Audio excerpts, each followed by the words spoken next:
പാലക്കാട് ഉപതെരഞ്ഞെടുപ്പിന് ഒരാഴ്ച മാത്രം ബാക്കി നിൽക്കെ പ്രചാരണം ഊർജിതമാക്കുകയാണ് മുന്നണികളും സ്ഥാനാർത്ഥികളും. ബൂത്ത് പ്രവർത്തനം ഊർജിതമാക്കി LDF മുന്നോട്ട് പോകുന്നു. PV കുട്ടൻ വിവരങ്ങൾ നൽകാൻ ചേരുകയാണ്. കുട്ടൻ, എല്ലാ കണ്ണുകളും പാലക്കാടേക്കാണ്. ദിവസങ്ങൾ മാത്രം ശേഷിക്കെ എങ്ങനെയാണ് പ്രചാരണം മൂന്ന് മുന്നണികളുടെ?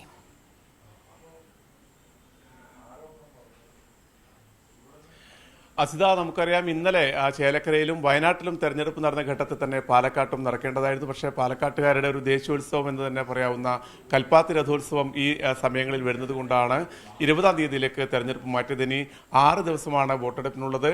എല്ലാ തരത്തിലുള്ള ആവേശം, ഈ തെരഞ്ഞെടുപ്പിന്റെ എല്ലാ ആവേശവും പാലക്കാട്ട് പ്രകടമാണ്.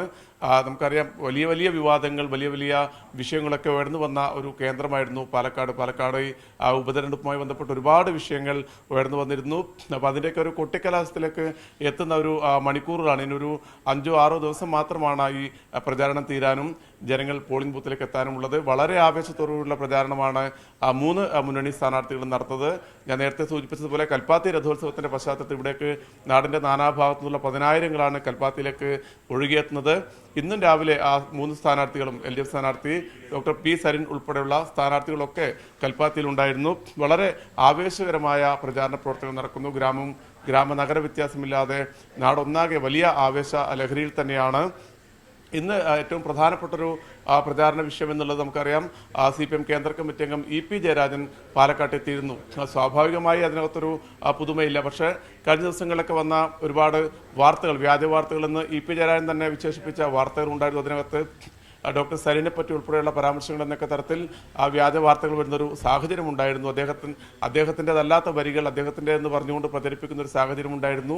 ആ ഘട്ടത്തിൽ ഇന്ന് EP ജയരാജൻ ഇവിടെ പൊതുസമ്മേളനത്തിൽ പങ്കെടുക്കുന്നതിന് വേണ്ടി എത്തിയിരുന്നു. അദ്ദേഹം സരിനെക്കുറിച്ച് ഉൾപ്പെടെ പറഞ്ഞ വാക്കുകളാണ് അല്പസമയം മുമ്പ് നമ്മൾ കേട്ടത്. ഇന്ന് വൈകിട്ട് കനത്ത മഴ പെയ്തു പാലക്കാട് നഗരത്തിൽ. പക്ഷേ മഴയൊക്കെ കൂസാതെ തന്നെ നിരവധി പേർ EP പൊതുയോഗത്തിൽ പങ്കെടുത്തിരുന്നു.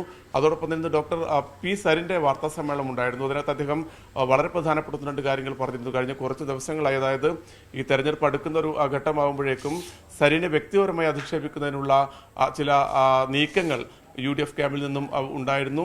അപ്പോൾ അതിനെതിരെ ശക്തമായ മറുപടിയായിരുന്നു ഇന്ന് ഡോക്ടർ P. സരിൻ നൽകിയിരിക്കുന്നത്. ഇനിയും അത്തരം ആക്രമണങ്ങൾ തുറന്നാൽ UDFനകത്ത് ഇഷ്യൂസ് ആവുന്ന, UDFനകത്ത് പരസ്പരം അവർ തമ്മിൽ പോരടിക്കേണ്ടുന്ന പല വിവരങ്ങളും തൻ്റെ കൈവശമുണ്ട്.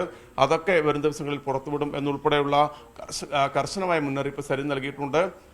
തെരഞ്ഞെടുപ്പ് ഘട്ടത്തിൽ LDF സ്ഥാനാർത്ഥിയെക്കുറിച്ച് വളരെ മോശമായ രീതിയിൽ ചിത്രീകരിക്കുന്നതിനുള്ള ഒരു സാഹചര്യം, അത്തരമൊരു നീക്കങ്ങളാണ് UDFന്റെ ഭാഗത്തുനിന്നും ഉണ്ടാകുന്നത്.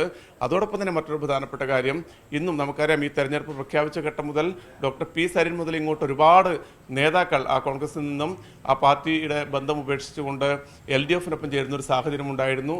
ഇന്നും പ്രധാനപ്പെട്ട മഹിളാ നേതാവ് CPIMലേക്ക് ചേർന്ന് പ്രവർത്തിക്കാൻ വേണ്ടി, LDFനൊപ്പം ചേർന്ന് പ്രവർത്തിക്കാൻ വേണ്ടി തീരുമാനിച്ചിരുന്നു. അവർ വാർത്താ സമ്മേളനം ഉൾപ്പെടെ നടത്തുന്ന ഒരു സാഹചര്യമുണ്ടായി. അങ്ങനെ LDF ക്യാമ്പ് വളരെ ആവേശത്തിലാണ്. മറ്റൊരു പ്രധാനപ്പെട്ട കാര്യം, ഈ വലിയ വലിയ ക്യാമ്പയിനുകളും ബൈക്ക് റാലികളും റോഡ് ഷോ ഒക്കെ നടക്കുമ്പോൾ ഈ ഏറ്റവും ബേസായ ബൂത്ത് തലങ്ങളിൽ ശ്രദ്ധ കേന്ദ്രീകരിച്ചുകൊണ്ടാണ് LDFന്റെ പ്രവർത്തനം. ഇവിടെ ഇപ്പോൾ നമ്മളെ ഈ ഓഫീസിൽ നിൽക്കുന്ന തൊട്ടടുത്ത് തന്നെ യാക്കരയിൽ ഇന്നൊരു യാക്കര മുറിക്കാവ് ബൂത്തിനകത്ത് ഇന്നൊരു വ്യത്യസ്തമായ ഒരു പ്രചാരണം ഉണ്ടായിരുന്നു. അവിടെ ആ നാട്ടുമ്പുറത്തുള്ള ഒരു 100-ലധികം പേർ പങ്കെടുത്തുകൊണ്ടുള്ള ഒരു റാലി, ചെറിയ ഒരു റാലി, പക്ഷെ വളരെ മനോഹരമായി ചെറിയ കുട്ടികളും സ്ത്രീകളും മുതിർന്നവരും അങ്ങനെ പ്രായമായ സ്ത്രീകൾ ഉൾപ്പെടെ പങ്കെടുത്തുകൊണ്ടുള്ള വളരെ വൈവിധ്യമാർന്നൊരു സവിശേഷമായ ഒരു പ്രചാരണമായി മാറി. ഇവിടെ അങ്ങനെ ഈ 150 ബൂത്തുകളാണ് ഈ പാലക്കാട് മണ്ഡലത്തിലുള്ളത്. അങ്ങനെ ഇവിടെയുള്ള ഭൂരിഭാഗം ബൂത്തുകളിലും ഇത്തരത്തിൽ പ്രാദേശികമായി പ്രവർത്തകരെ പങ്കെടുപ്പിച്ചുകൊണ്ട്, പൊതുജനങ്ങളെ പങ്കെടുപ്പിച്ചുകൊണ്ടുള്ള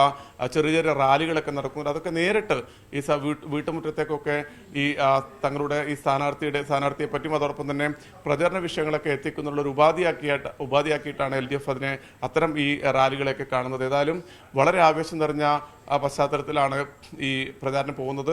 UDFന് വേണ്ടി, പ്രചാരണത്തിന് വേണ്ടി ഇന്നും പ്രതിപക്ഷ നേതാവ് VD സതീശൻ, ഉപനേതാവ് PK കുഞ്ഞാലിക്കുട്ടി ഉൾപ്പെടെയുള്ള നേതാക്കൾ മണ്ഡലത്തിൽ ഉണ്ടായിരുന്നു. അതോടൊപ്പം തന്നെ BJP സ്ഥാനാർത്ഥിയും ഇന്ന് കൽപ്പാത്തി ഉൾപ്പെടെയുള്ള പ്രദേശങ്ങളിലാണ് വോട്ട് തേടിയത്.